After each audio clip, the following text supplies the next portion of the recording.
Got a question for everyone that I've seen recurring constantly. Should black people be trying to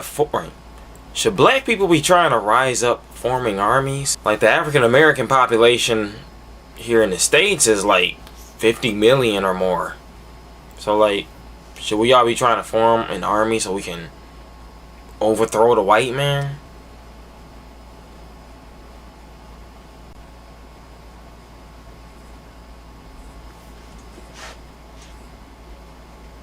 You know, it seems like there's this misconception here in the United States of America that if enough black people get together with guns and rocks and sticks and stones and homemade pipe bombs or whatever, that they could overthrow this white supremacy that black people are under over here.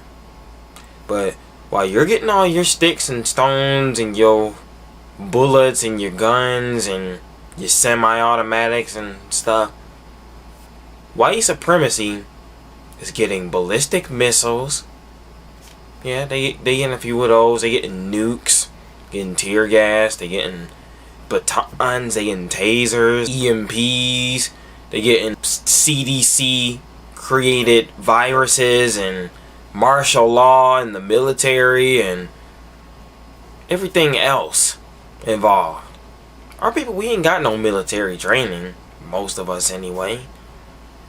Yet we're under this impression that we could just overthrow this place that we live in. Our problem as a people is that we don't think about anything rationally at all.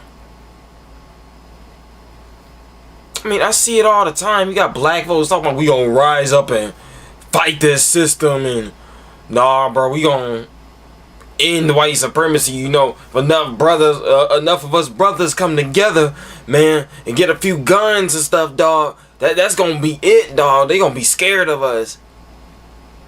Like, boy, all they gotta do is sit in the back room of some heavily armed office and push a button and all of us are dead, you idiots. It don't help that a lot of these people talking this stuff about how black folks need to rise up and set something off in this country be the same ones talking all this trash about how somebody stepped up to them and, you know, that would be it. Like, they gonna just throw down and fight this person, right? But then the person show up in their face and then they're just all, hey, how's it going, man? I heard you want to fight me, dog. So what's good, man? I'm right here now. Go and hit me. Did I say? I didn't say that. I don't know who told you that. Man, you're a lot bigger than I thought you was. I said hit me, man. Go on and hit me. Oh, you scared? Oh, you scared, man? Can we? There's been a misunderstanding. Sir, hold on. Oh my God, that's a guy. Oh my God. A lot of people had a mentality of chickening out when the heat actually presents itself right there in their face. Not to mention, you know, the African American population being about 50 million, a good percentage of those are old people, women, people who are hospitalized and sick with diabetes and can barely move, overweight people, children, not to mention Negroes who are asleep. So people who would literally fight you to protect the system that we live in. So tell me again how you black folks plan to overthrow this system with just a few guns. Boy, it'd be a doggone massacre if black people tried to rise up in their own power right now trying to fight this system. And that's why it is completely futile and stupid to even talk about that. Nat Turner, back in the days of slavery, had the same mindset. He said, listen, if I get a few slaves and all of us go from plantation to plantation, killing slave masters, you know, we'll have something good going on. We'll finally overthrow slavery and all that kind of stuff, right? Boy, they got caught. And when they got caught, man, they were all killed. And the white powers that be back then said, you know what? To ensure that something like this don't happen again, we gonna round up, since it was about 50 of us that were killed all together, we gonna round up about 200 or more black folks. We just gonna hang all of them.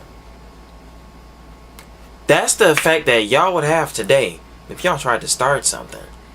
y'all will give the white powers that be go ahead to just go into the black community, taking us all out, basically making things worse on us as a people. I understand that the majority of American society and just European society in general has been very unjust towards the African American or the indigenous blood of the earth. They have been very unjust to us. They've enacted laws and policies that just made it really hard for us to navigate through this world system. But at the same time, there has to be a level of logic when it comes to certain things. You can't expect to fight the powers that be with absolutely nothing on your side. I, for one, believe that the slaves that were brought over here to America are the ancient, the descendants of the ancient Israelites of the Bible. And there's lots of history and biblical prophecy and world maps that prove exactly what I'm saying right now. I mean, it's been verified. But with that being said, I've even seen so-called Hebrew Israelites saying that if we were to rise up and fight this system, that we would be so powerful that we'll be a force to be reckoned with and all that kind of stuff. But what you fail to understand is that Yah put us under the curses. He said that our enemies will pursue us and we'll flee several ways before him. What many of our people don't understand is that even in the scriptures where it does talk about how Jacob is going to eventually inherit the earth and whatnot, right? You got to understand that that's during a time period when Yah says, when Yah prophesies to his children, all the ones that have been massacred and who are at the throne praying for vengeance, and you know the great getting up mourning that's prophesied in the Bible, where the valley of dry bones gets up and they form a great army and they come back to life and everything. That's the first resurrection. And it's during that time period where Yah says, "O Zion, put on thy strength." This is something supernatural going on. In other words, it's not going to just be in and of your own power. You just get a few guns and that's it. This is going to be something completely spiritual and supernatural going on. Something that's not happening right now at this time period. And so, when he says, "O Zion, put on thy strength," that's when things are going to happen and kingdoms are going to fall as prophesied in the Bible, in Revelations and whatnot. But until then, dude, you need to be getting your house in order. You need to be spiritually discerning yourself. And you need to be coming out from among them and being separate. That's what the Bible is calling us to do. Not to rise up and fight this system. That's totally stupid. You'll be completely blown up. I saw a guy who posted on Facebook today, and I said, man, I gotta take this because it's just funny as I don't know what. But our people will be missile food, bruh. Yeah, missile food. The missile's gonna sit down and have a feast, and it's gonna be at our expense. And you sitting here thinking you're gonna just overthrow this government. Boy, are you out of your mind? Just like the zealots in Jerusalem want to seek to overthrow the powers that were oppressing them and were completely annihilated. Trying to fight this system today is like suicide. We don't have the manpower. We don't have the strength. And on top of that, we're still in sin as a people. So Yah isn't going to fight our battle for us. It's suicide, man. It's our problem as a people. We want to rise up and try to fight our oppressors without repenting. Yah put us in this situation, man. The curses of Deuteronomy 28 are up on us because our people are increasingly wicked. It doesn't justify what the oppressor has done to us, but Yah put us under this man. And the reason why he put us under this man is because of our sins. You look all throughout the scriptures, and you look at us to this day. With us being the children of Israel, we made a promise with the Most High in the time of Moses, saying that we would obey his laws. And our descendants and our children forever. That was the terms of agreement for worshiping the Most High back then. And throughout the centuries and millennium, we failed to keep our end of the bargain.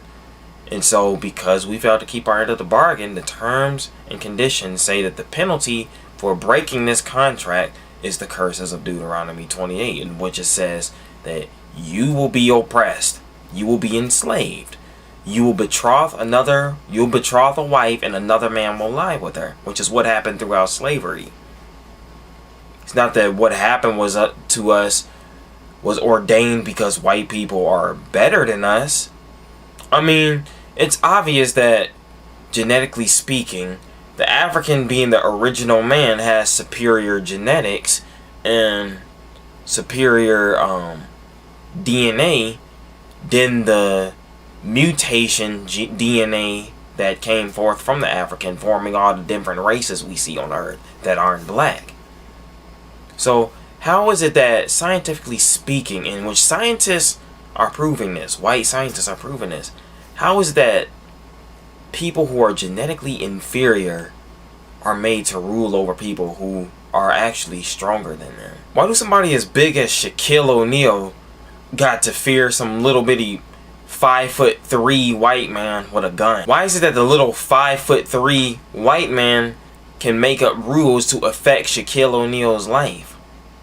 He can come up with laws and just completely change the way things are operated. And the guy that's built like Shaquille O'Neal gotta obey those laws. If it was really possible for black people to take everything back in their own power, we would have been done it.